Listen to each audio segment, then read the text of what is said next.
Good morning बच्चों। आज हम लोग भारत में कृषि उत्पादन को बढ़ाने के लिए क्या सुझाव है उसके लिए हम लोग पढ़ेंगे। मतलब कृषि उत्पादन को बढ़ाने के लिए आप क्या सुझाव दे सकते हैं। तो कृषि उत्पादन एवं उत्पादकता, कृषि उत्पादन एवं उत्पादकता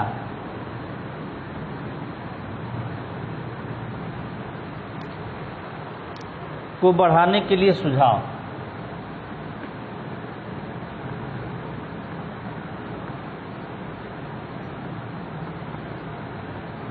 के लिए सुझाव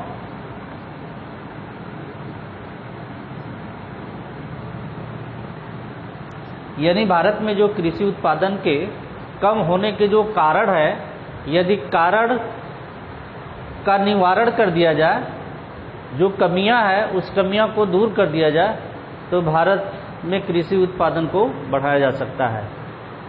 तो सबसे पहले कृषि उत्पादन को बढ़ाने के लिए जो पहला पॉइंट है, उत्पादन की नई तकनीक का प्रयोग करना चाहिए। यह नवीन तकनीक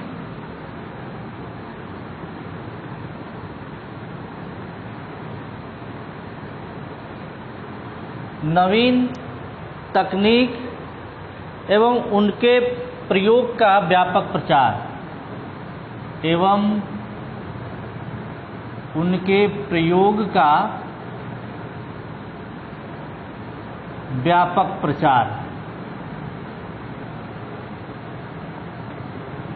तो ये पहला सुझाव है कि भारत में जो कृषि उत्पादन की जो पुरानी तकनीक है उसके जगह पे उत्पादन की नई टेक्नोलॉजी या नई तकनीक का प्रयोग किया जाए और उसका बड़े पैमाने पर प्रचार और प्रसार किया जाए, जिससे कृषि का उत्पादन प्रति हेक्टेयर बढ़ाया जा सकता है। जो उत्पादन की जो नई टेक्नोलॉजी है, जैसे स्टील के हल,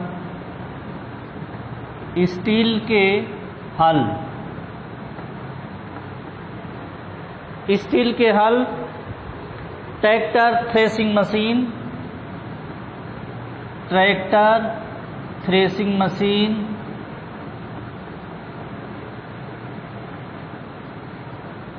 मशीन, डीजल पंप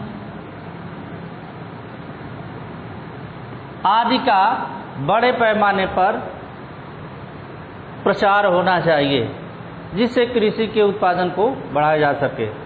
यानी कृषि उत्पादन की जो पुरानी टेक्नोलॉजी है, जैसे हल, बैल, खुरपी, इसके जगह पे उत्पादन की आधुनिक टेक्नोलॉजी, ट्रैक्टर है, थ्रेसिंग मशीन है, डीजल पंप है, स्टील के हल है, इनका बड़े पैमाने पर प्रयोग किया जाए तो कृषि के उत्पादन को बढ़ाया जा सकता है।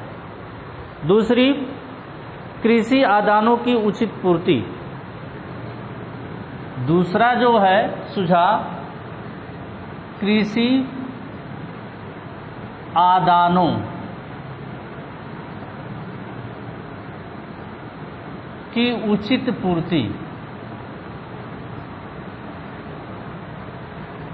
पूर्ति।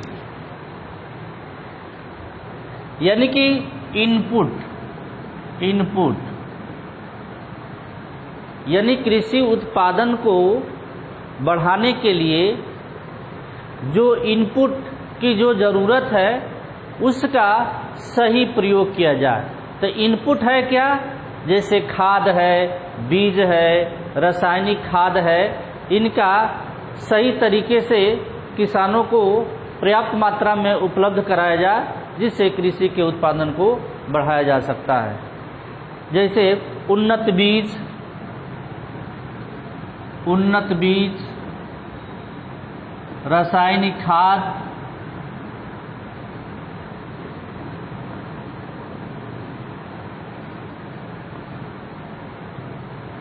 कीटनाशक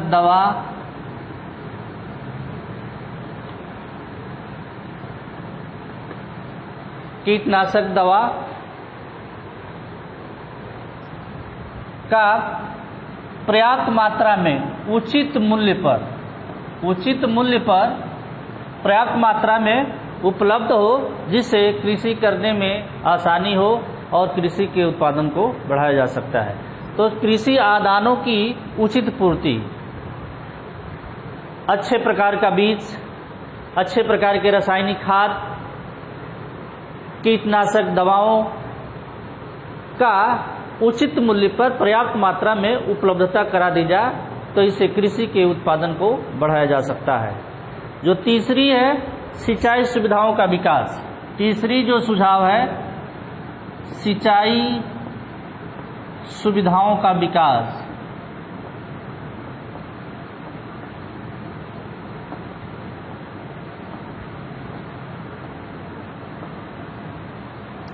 आप जानते हैं भारत में जो कृषि है मानसून का जुआ कहलाती है, क्योंकि सिर्फ 40% भूभाग पे ही सिंचाई के साधन उपलब्ध है। बाकी जो है 60% भूभाग पे सिंचाई के साधन उपलब्ध नहीं है।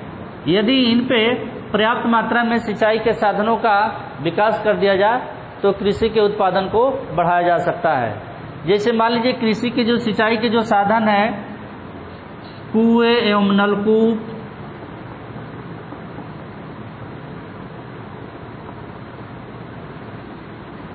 नहर, तालाब। तो भारत में जो सबसे अधिक जो सिंचाई के जो साधन है वो कुएं एवं नलकूप से है। तो इनका यदि बड़े पैमाने पर विस्तार किया जाए, बड़े पैमाने पर कुएं एवं नलकूप लगवाया जाए, नहरों का निर्माण किया जाए, तालाब का निर्माण किया जाए, तो कृषि के उत्पादन को बढ़ाया जा सकता है। तभी जो है मानसून पर निर्भरता कम हो पाएगी, अन्यथा नहीं। तो कृषि उत्पादन को बढ़ाना है तो पर्याप्त मात्रा में सिंचाई के साधनों का विकास होना चाहिए। चौथी विशेषता है बाढ़ नियंत्रण। बाढ़ नियंत्रण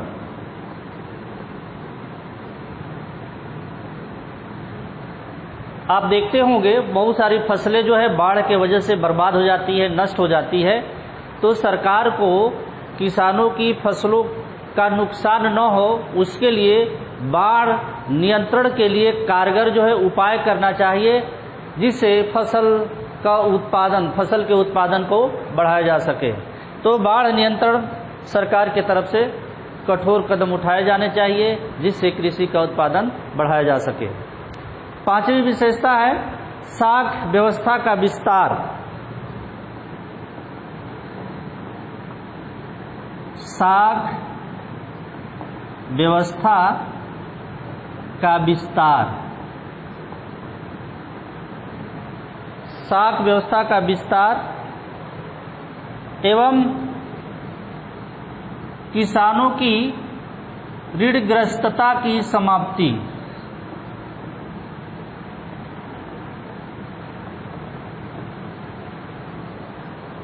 पांचवी जो विशेषता है बड़े पैमाने पर किसानों को वित्त की सुविधा होनी चाहिए।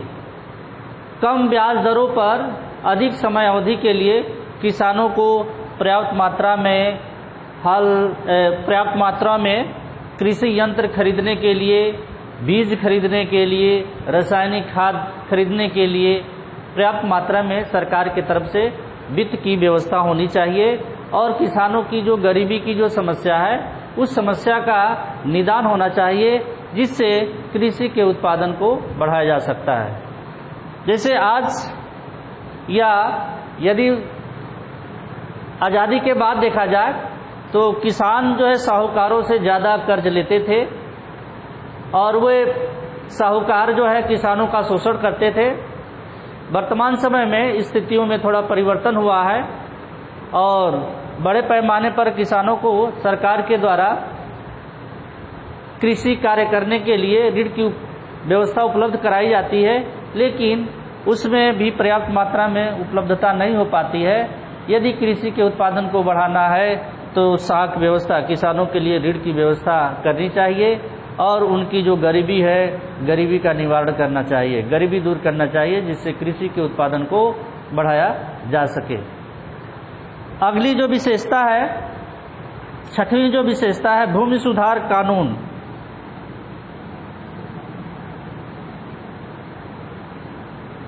भूमि सुधार कानून का प्रभावी क्रियान्वयन। इसको ऊपर पढ़ेंगे तो ये 5 विशेषता हो गई।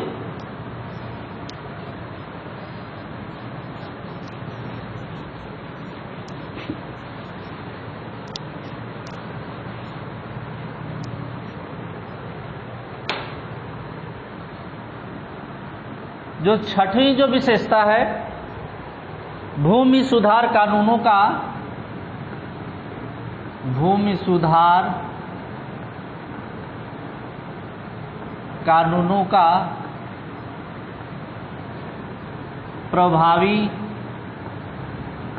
ढंग से क्रियान्वयन।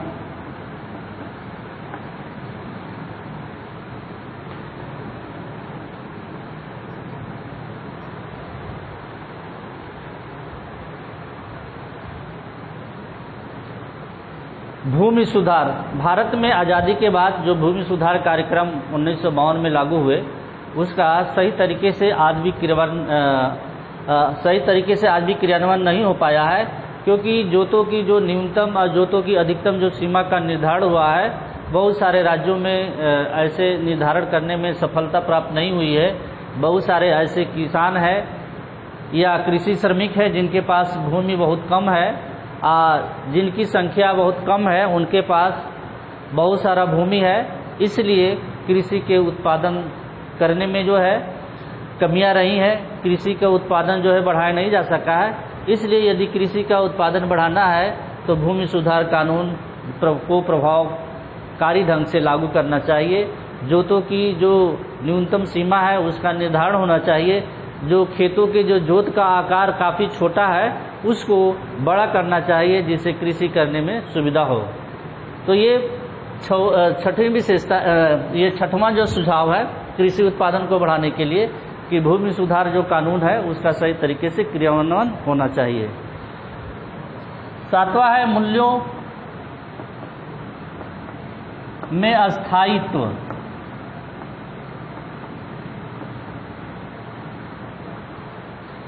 मूल्यों में अस्थायित्व, कृषि में जो है पर्याप्त विनियोग को प्रोत्साहित करने के लिए मूल्यों में स्थिरता होना चाहिए।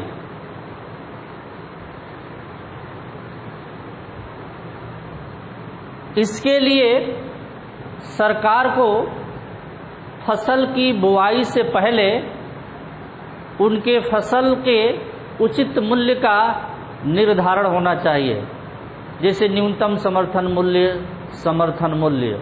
ये कृषि उत्पादन से पहले सरकार के द्वारा किसानों को उनके लागत के अनुसार निर्धारित करना चाहिए, जिससे किसान प्रभावित होकर कृषि के उत्पादन को बढ़ाने पर जोर दे। तो ये 7वीं विशेषता है कि किसानों के फसल का उचित मूल्य मिले और उनके मूल्य में अस्थायित्व हो, जिससे कृषि के उत्पादन को बढ़ाया जा सके। विपणन व्यवस्था में सुधार, विपणन व्यवस्था में सुधार। विपणन का अर्थ होता है बाजारिक व्यवस्था। तो बाजार में किसानों के फसल का उचित मूल्य प्राप्त हो और सरकार को ऐसे कानून बनाने चाहिए बाजार में ताकि किसानों को उनके फसल का उचित मूल्य प्राप्त हो, उचित मूल्य मिले, जिससे कृषि उत्पादन को बढ़ाने में उनका सहयोग ज़्यादा हो।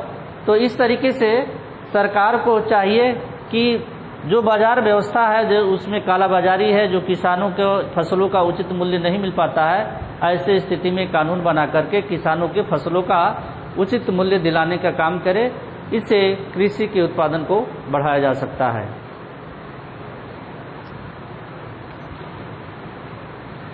कृषि अनुसंधान, कृषि अनुसंधान सरकार को कृषि क्षेत्रों में अनुसंधान या शोध संस्थान स्थापित करना चाहिए। नई नई बीज शोध करने चाहिए ताकि कम लागत में अधिकतम उत्पादन किया जा सके। तो अच्छे प्रकार के बीजों के प्रयोग करने के लिए सरकार को अच्छे रिसर्च संस्थान स्थापित करने चाहिए जिससे कृषि के उत्पादन को बढ़ाया जा सके। वैज्ञानिक खेती।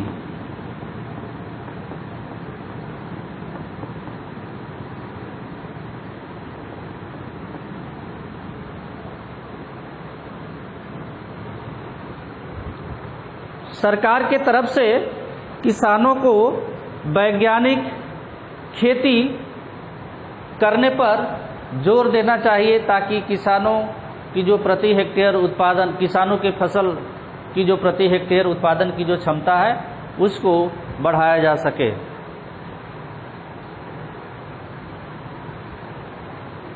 मिश्रित खेती।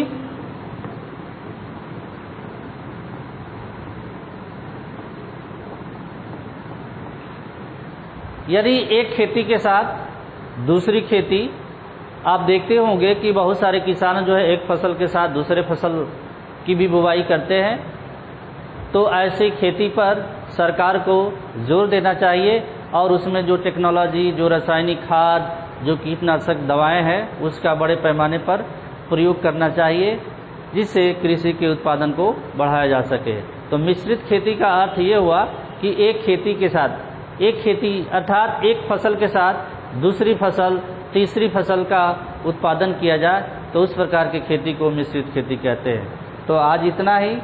कल हम लोग हरित क्रांति या भारत सरकार के कृषि उत्पादन बढ़ाने के लिए क्या सुझाव है उसके बारे में पढ़ेंगे। धन्यवाद।